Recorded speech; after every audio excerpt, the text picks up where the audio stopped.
There's a lot of economic data due this week. A lot of it won't look good. But does that mean an imminent recession? In this next report, we dive into the clues investors will look for in the week. Take a look. What's the probability of a US recession?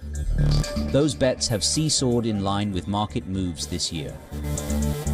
While trade uncertainty is still soaring, a recession is not a high conviction call at the moment.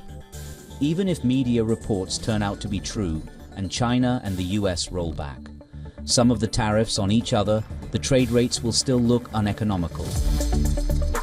It's not looked great since the immediate aftermath of COVID. Back then, when the manufacturing surveys started to fall, talk of a recession began to rise rapidly.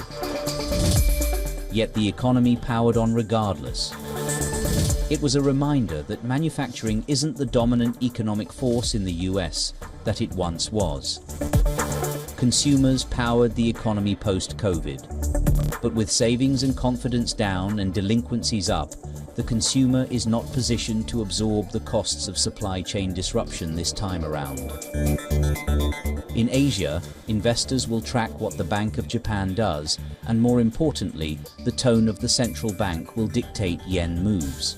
In broader markets, a dollar gauge marked its worst performance during the first 100 days of a US presidency in data going back to the Nixon era, when America abandoned the gold standard. But treasuries rallied as investors pinned their hopes to signs that the US-China trade confrontation may be starting to cool. There was also some pleasant news in equities towards late last week. But will that last?